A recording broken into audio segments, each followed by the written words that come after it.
Better Infotech എന്ന പ്രോഗ്രാമിലേക്ക് ഏവർക്കും സ്വാഗതം. നമ്മൾ ഇന്നിവിടെ ഫോട്ടോഷോപ്പിലെ മറ്റൊരു ട്രിക്കാണ് പരിചയപ്പെടുത്താൻ പോകുന്നത്. ചിത്രത്തിൽ കാണുന്നത് പോലെ ഒരു ആർട്ടിഫിഷ്യൽ റെയിൻ എഫക്റ്റ് ആണ് നമ്മൾ ഇന്നിവിടെ ക്രിയേറ്റ് ചെയ്യാൻ പോകുന്നത്. ഓക്കെ, അപ്പോൾ നമുക്ക് സ്റ്റാർട്ട് ചെയ്യാം. നമുക്കിവിടെ സ്ക്രീനിൽ കാണാം, സ്ക്രീനിലൊരു ഇമേജ് സെറ്റ് ചെയ്ത് വെച്ചിട്ടുണ്ട്. അപ്പോൾ ഈ ഒരു ഇമേജിലേക്കാണ് നമ്മൾ റെയിൻ എഫക്റ്റ് ആഡ് ചെയ്യാൻ പോകുന്നത്. ഓക്കെ, അപ്പോൾ ആദ്യം നമുക്ക് ഒരു ന്യൂ ലെയർ ക്രിയേറ്റ് ചെയ്യാം. ഞാനൊരു ന്യൂ ലെയർ ക്രിയേറ്റ് ചെയ്തിട്ടുണ്ട്. പിന്നീട് നമുക്കിനി റെയിൻ എഫക്റ്റ് കൊടുക്കാൻ വേണ്ടി റണ്ടറിൽ ഫൈബേഴ്സ് എന്ന് പറഞ്ഞൊരു ഓപ്ഷൻ ഉണ്ട്, അവിടെ ക്ലിക്ക് ചെയ്യാം. അപ്പോൾ നമുക്ക് ഇവിടെ ഒരു സ്ക്രീനിലൊരു ലെയർ വന്നിട്ടുണ്ട്. ലെയർ വെച്ചിട്ടാണ് നമ്മൾ ഇനി റെയിൻ എഫക്റ്റ് ഉണ്ടാക്കാൻ പോകുന്നത്. ഇനി നമുക്ക് ഈ ഒരു ലെയറിൽ ഒരു മോഷൻ ബ്ലർ കൊടുക്കാം.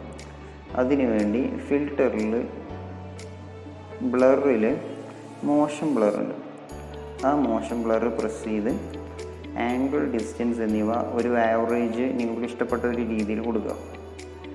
ഞാനിവിടെ ആംഗിൾ ഒരു 65 ഡിഗ്രിയും ഡിസ്റ്റൻസ് ഒരു 42 പിക്സലാണ് കൊടുത്തിട്ടുള്ളത്. അങ്ങനെ കൊടുത്ത് ഓക്കെ പ്രസ് ചെയ്യാം.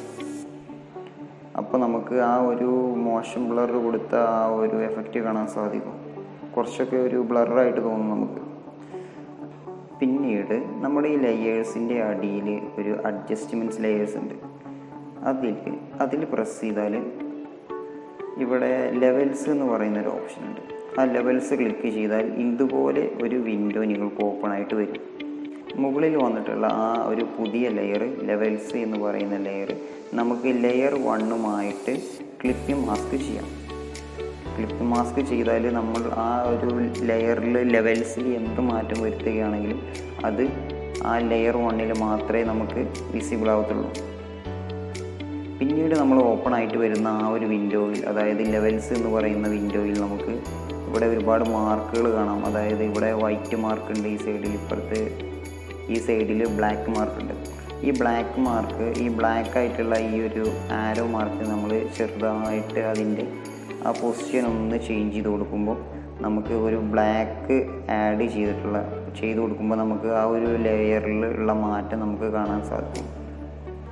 അതിനുശേഷം നമുക്ക് ആ ഒരു ലെയറിൻ്റെ നോർമൽ എന്നുള്ള ഈ ഒരു ഭാഗം നമുക്ക് സ്ക്രീനാക്കി കൊടുക്കുകയാണ്. അപ്പോൾ സ്ക്രീനാക്കി കൊടുക്കുമ്പോൾ നമുക്ക് ആ ഒരു റെയിൻ എഫക്റ്റ് അത്രയും പെർഫെക്റ്റ് ആയിട്ട് കാണും. അതിനുശേഷം നമുക്ക് കുറച്ച് ഒറിജിനാലിറ്റി തോന്നാൻ വേണ്ടിയിട്ട് ഞാൻ ഈ ലെവൽസിലെ ആ ഒരു ഭാഗം കുറച്ചുകൂടി ഒന്ന് ഫിക്സ് ചെയ്ത് വെക്കുന്നുണ്ട്. അങ്ങനെ ഫിക്സ് ചെയ്ത് വെച്ചു. അടുത്തതായിട്ട് നമുക്ക് ഒരു ഡാർക്ക് തീം കൊടുക്കണം. അതിന് നമുക്കൊരു ഡാർക്ക് തീം കൊടുക്കാൻ വേണ്ടിയിട്ട് നമ്മുടെ ഈ ഒരു അഡ്ജസ്റ്റ്മെൻറ്റ് ലെയർ തന്നെ ലെവൽസ് ഉണ്ട്. ആ ലെവൽസ് നമ്മൾ നേരത്തെ എടുത്ത ലെവൽസ് എടുത്ത് അത് ആ ഒരു നമ്മൾ കൊടുത്ത ബാക്ക്ഗ്രൗണ്ട് ഉണ്ടല്ലോ, ആ ബാക്ക്ഗ്രൗണ്ട് ഇമേജുമായി ക്ലിപ്പ് ചെയ്യുക. എന്നിട്ട് നേരത്തെ പറഞ്ഞതുപോലെ ആ ഒരു ആരോ ഇങ്ങനെ ചേഞ്ച് ചെയ്ത് കൊടുക്കുമ്പോൾ നമുക്ക് ഒരു ഡാർക്ക് തീം വന്നതായിട്ട് തോന്നും. ഇങ്ങനെയാണ് ഫോട്ടോഷോപ്പിൽ നമ്മൾ റെയിൻ എഫക്റ്റ് ആർട്ടിഫിഷ്യലായിട്ട് ഉണ്ടാക്കുന്നത്.